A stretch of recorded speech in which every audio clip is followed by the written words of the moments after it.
Hey everyone, we're about to dive into one of the Bible's most incredible and, let's be real, sometimes confusing books, the Book of Daniel. So have you ever opened up Daniel, gotten a few chapters in with the strange beasts and wild visions, and just thought, I have no idea what's going on here? Yeah, you are definitely not alone. It can feel a little intimidating, but trust me, understanding this book is so worth it. So here's what we're going to do. We're going to walk through it step by step. We'll hit the core message, where the book came from, the wild world Daniel lived in, what it teaches us, and why it still matters today. We'll even end with a simple roadmap to help you read it for yourself. All right, let's jump in. Okay, first things first, and this is the most important part. What is the book of Daniel really all about? If you forget everything else, remember this. The number one unshakable theme is this: God is in charge. He has absolute sovereignty. While kings and empires are rising and falling and everything looks like chaos, Daniel is shouting that God is on his throne, directing history exactly the way he planned. And this quote right here, it's not just some nice poetry. This is what Daniel says the moment God reveals a massive secret to him. It's his first reaction. It's a bold declaration that no matter who thinks they're in charge on earth, God is the one moving the chess pieces of history. So why write this book in the first place? Well, you have to picture who it was for. It was basically a survival guide for the Jewish exiles in Babylon. I mean, their whole world had been destroyed. This book was meant to be a lifeline, reminding them that God was not defeated, showing them how to stay faithful when everyone around them wasn't, and giving them this rock-solid hope that one day God's kingdom would win. All right, let's dig into the backstory a bit. Who actually wrote this, and when? Answering this helps us understand the book on a whole new level. Now, when it comes to who wrote Daniel and when, there are really two main schools of thought. The traditional view is that Daniel himself wrote it back in the 6th century BC during the exile. This view is totally comfortable with predictive prophecy, it lines up with what the book itself says, and it's the view Jesus himself seemed to hold. On the other hand, the critical view suggests it was written way later, around 167 BC, by someone we don't know. This idea usually starts with the assumption that the prophecies are so accurate they must have been written after the events happened. But here's the thing, no matter which date you go with, the audience is the same.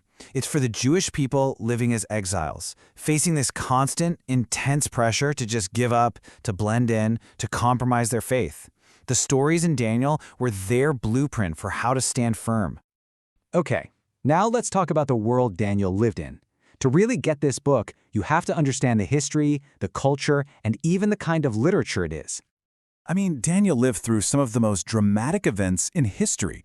He was ripped from his home as a teenager. He saw his capital city and his temple burned to the ground. Then he watched the most powerful empire on earth, Babylon, get conquered overnight by the Persians. And he even lived long enough to see the king of Persia let his people go home. What a life! Now, the way the book is put together is just brilliant. It's a book of two halves. The first 6 chapters are stories. You know, the fiery furnace, the lion's den. They show us how Daniel and his friends lived faithfully. Then, in chapter 7, the book totally pivots. The last 6 chapters are Daniel's personal, symbolic visions about the future. It's genius, really. The stories in the first half prove God's power, so you can trust the prophecies in the second half. So, when we say the second half is apocalyptic, what does that even mean? It's not just about the end of the world. Think of it more like a peek behind the curtain of reality. It's a style of writing that uses these wild, symbolic images to show you what's really going on from God's point of view, and to promise that in the end, His victory is guaranteed. So now that we have the background, let's get to the heart of it. What are the big theological truths that Daniel teaches us about God? Well, Daniel paints this incredible picture of God. We see that he's the true king over every nation. He's the one who reveals secrets that no one else can figure out. He's the awesome deliverer who can shut the mouths of lions. And his kingdom is the only one that's going to last forever. Over and over, we see this pattern. God humbles the proud as kings, and he lifts up the humble who trust him.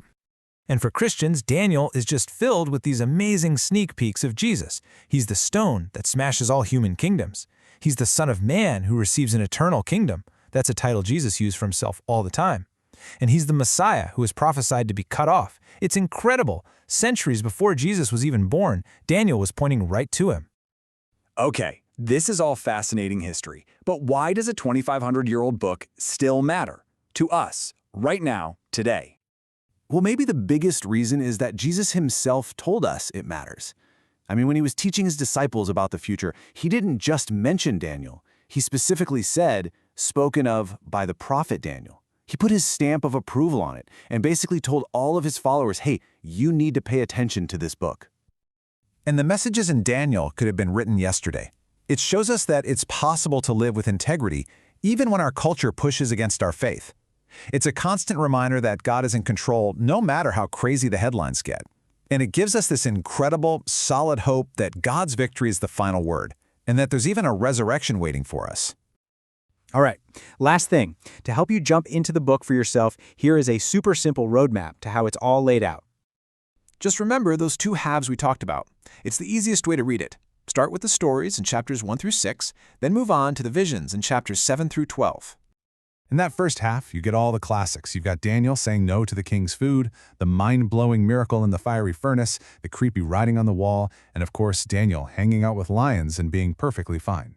And then in the second half, that's where you find the epic visions, the 4 beasts, the ram and the goat, the unbelievable 77's prophecy, and this huge final vision that pulls back the curtain on spiritual warfare throughout history. So it all comes down to this. Daniel's message rings loud and clear across thousands of years. God reigns over everything. So the question for us is, if we really truly believe that, how does that change the way we look at the world and our own lives today?